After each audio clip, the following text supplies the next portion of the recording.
Enrollment with GST is a simple two-stage process consisting of Part A and Part B of the registration application. This video will introduce you to Part A of the registration application. To begin, access the GST website www.gst.gov.in. From the home page, open the Services menu, click the Registration category and select New Registration option. Note that the fields marked with a red color dot are mandatory fields. Select New Registration and GST Practitioner.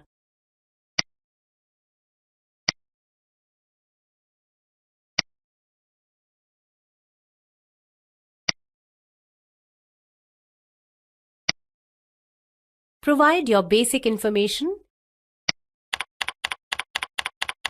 including the permanent account number, PAN. Make sure to enter a valid email address and Indian mobile phone number, since the GST portal will communicate one-time passwords, OTPs, and notifications at this address and mobile phone number. Clicking Proceed will send two different OTPs on your mobile and email address. On the next page, enter the OTP received in the email OTP field and the one received on mobile phone number in the mobile OTP field and click Proceed.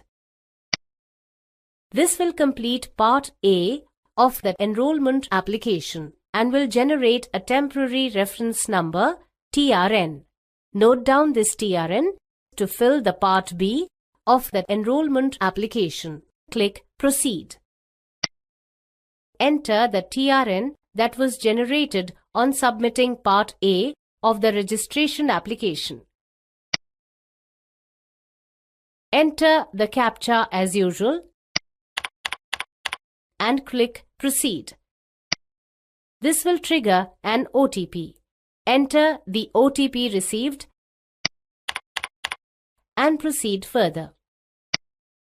Notice the status of the registration application shows as draft. Go ahead and click the edit icon. Part B has 4 sections, with each section containing multiple fields that need to be filled up. Make sure to fill out all the mandatory fields, otherwise you will not be able to complete Part B.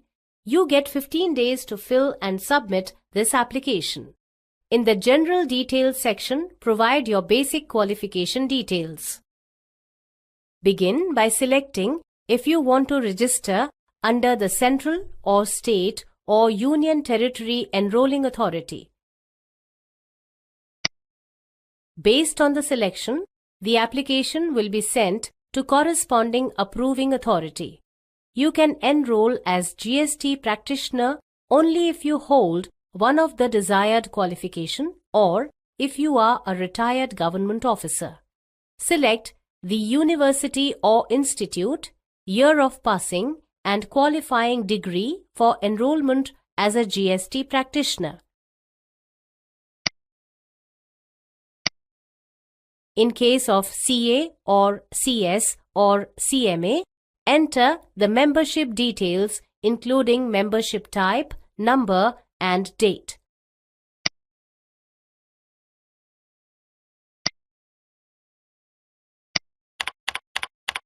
Upload a document supporting your qualification or proof of you being a retired government officer.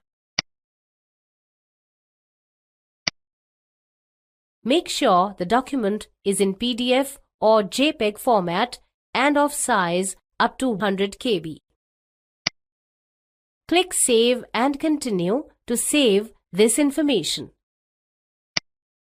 Notice the General Details section's color has now changed to blue and also has a tick on it indicating the section is filled. You can now navigate to any section of the application and start filling the application. In the Applicant Details section, enter the personal information like name, date of birth, father's name, gender, permanent account number, PAN, Aadhaar, and landline number. Notice the mobile phone number and email address are pre-filled as entered in the Part A of the application.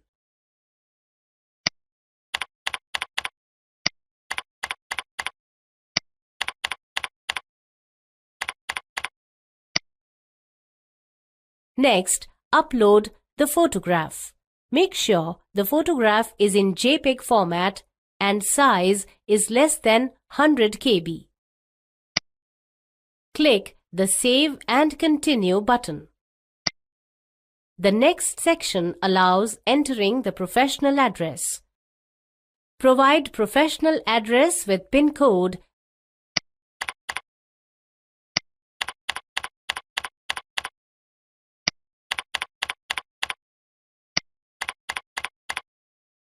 and upload necessary proof of address. Make sure the document is in PDF or JPEG format and size is less than 1 MB. In case the professional address is neither on rent nor own premise, select the consent letter option and upload a no objection certificate (NOC) from the owner of the premises.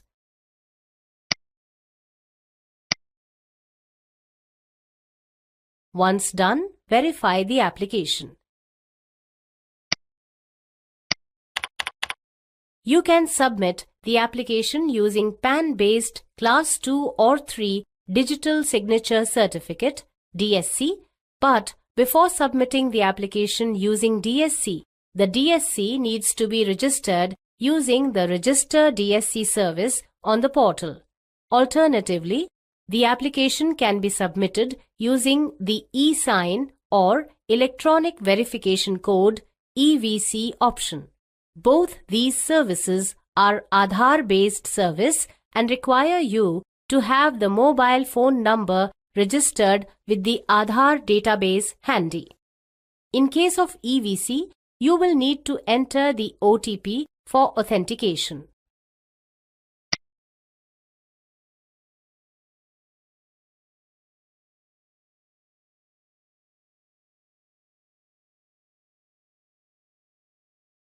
Agree to the warning message, which says that all your furnished information is subject to verification and scrutiny.